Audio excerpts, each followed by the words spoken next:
IAS institute నిర్వహిస్తున్న all India scholarship exam pass అవ్వండి. 2 years ఫీజులో 50% మాత్రమే పే చేయండి. Welcome to Suman TV.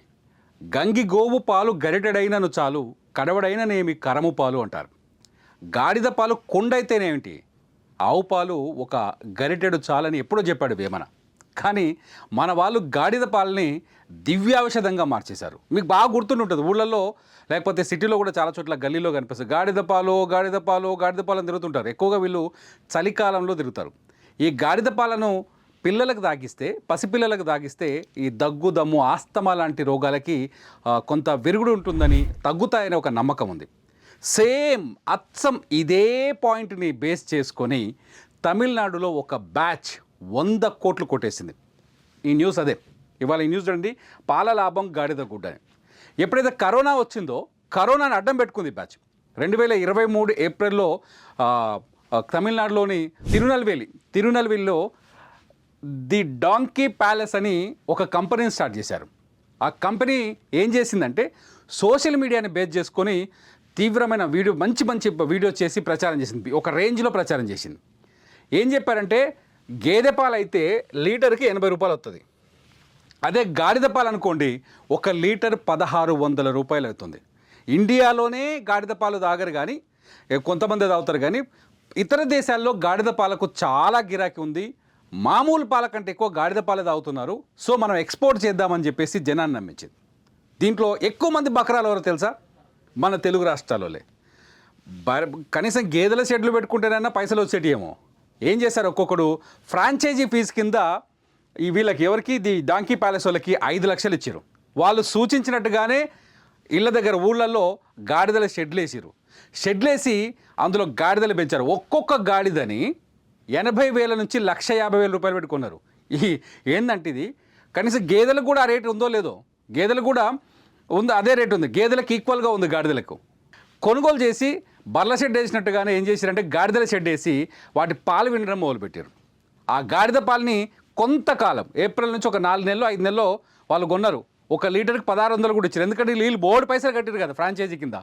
వీళ్ళు కట్టిన పైసలు వీళ్ళకి ఇచ్చిందాక లీటర్కు 1600 లెక్క ఇచ్చి కొంతకాలం కొన్నారు. ఇట్లా దాదాపు తమిళనాడు, ఆంధ్రప్రదేశ్, తెలంగాణ, కర్ణాటకలో మొత్తం కలిపి 100 మంది వాళ్ళకి డిపాజిట్లు పెట్టారు. వాళ్ళు ఒక్కొక్కరు పెట్టిన పెట్టుబడి ఎంతో తెలుసా? మినిమం 1 కోటి రూపాయలు. అన్ని ఖర్చులను పోతే మినిమం 50 లక్షల నుంచి 1 కోటి రూపాయలు ఉన్నాయి. వాళ్ళందరూ నిన్నొచ్చి ఇవిగో మన హైదరాబాద్ ప్రెస్ క్లబ్లో వచ్చి ఏడ్చుకుంటూ కూర్చున్నారు. లబో దిబోం అంటున్నారు. ఒక్కొక్కరు దాదాపు 1 కోటి రూపాయలు ఖర్చు పెట్టారు. ఎందుకంటే లీటర్ పాలు 1600 అంటే చిన్న విషయమా? లీటర్ పాలు 80 రూపాయలకు అమ్మితేనే హైదరాబాదులో పాలదంద చేస్తారు, మస్తుగా సంపాదిస్తారు. అదే లీటర్ పాలు గాడిద పాలని 1600కు కొంటున్నారంటే ఎన్ని పైసలు రావాలి? అబ్బాబ్బాబ్బా, పైసలు కాదు, సిల్లు పెంకులు ఎక్కువ వస్తాయి అనుకున్నారు. కరెక్ట్గా ఈ దురాశని ఎరవేసి తిరునల్వేలికి చెందిన వాళ్ళ పేర్లు చదువుతూ చూడండి. ది డంకీ ప్యాలెస్ నిర్వాహకుడు బాబు ఉలగనాథన్, గిరిసుందర్, బాలాజీ, సోనికారెడ్డి, వీళ్ళంతా సోషల్ మీడియాని బేస్ చేసుకొని బీభత్సమైన వీడియోలు చేసి, మనం కూడా చాలాసార్లు చూసుంటాం. గాడిద పాలతో లక్షలు సంపాదిస్తున్న యువకుడు, గాడిద పాలతో లక్షలు సంపాదిస్తున్న యువతి, ఐఐటి చదువుకొని వచ్చి గాడిద పాల దందా చేస్తున్నారు, ఇంజనీరింగ్ చదవచ్చి సాఫ్ట్వేర్ ఉద్యోగాలు వదిలేసి గాడిద పాలతో డబ్బులు సంపాదిస్తున్నారని బోల్ స్టోరీలు చూస్తాం. వాళ్ళంతా ఇదే బ్యాచ్.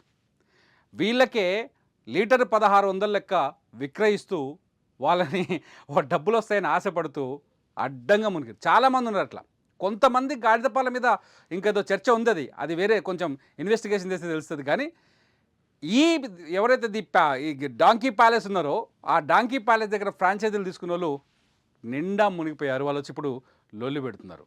నిజంగా గుర్తుపెట్టుకోండి, ఈ భూమి మీద మనిషి తప్పితే, చాలా ఇంట్రెస్టింగ్ పాయింట్ ఇది, మనిషి తప్పితే మరే జీవి ఇతర జీవుల పాలు తాగవు. గుర్తుపెట్టుకోండి, ఈ భూమి మీద మనిషి తప్పితే ఏం చేస్తారు? ఏ జంతువు అయినా పుట్టినప్పుడు ఆ తల్లి దగ్గర 6 నెలలో 8 నెలలో 9 నెలలో 10 నెలలో పాలు తాగుతుంది. ఆ తర్వాత మళ్ళీ పాల జోలికి రాదు, పాలు అడగదు. తన ఏదైతే ఆహారం ఉంటుందో అదే తింటుంది. ఒక మనిషి మాత్రమే ఇతర జంతువుల పాలు తాగుతాడు. మనం గేదె పాలు తాగుతాం, ఆవు పాలు తాగుతాం, ఇప్పుడు గాడిద పాలు. సో ఈ గాడిద ఎందుకంటే మనకి అందులో ప్రోటీన్స్ ఉంటాయి, ఇందులో ఆరోగ్యం ఉంటుంది, అందులో ఉంటుందని చెప్పేసి ఈ పాల కథ కూడా వేరే ఉంది. పాలలో కూడా కొంత ప్రాబ్లం ఉంది, మన పాలు తాగడం వల్ల కూడా ప్రాబ్లం ఉంది, చెప్తాను ఇంకోసారి. ఇలా ఆ ద- మనిషి తాగే ఈ పాలల్లో ఇప్పుడు గాడిద పాలెం కలిపేసి నిండా ముంచేశారు. గుర్తుపెట్టుకోండి, ఏది ఫ్రీగా రాదు. ఏదో ఎవడో డబ్బులు ఎక్కువగా ఇస్తానని చెప్పేసి గుడ్డిగా పెట్టుబడి పెడితే మీ బతుకు కూడా గాడిద బ్యాచ్ లాగే అయిపోద్ది.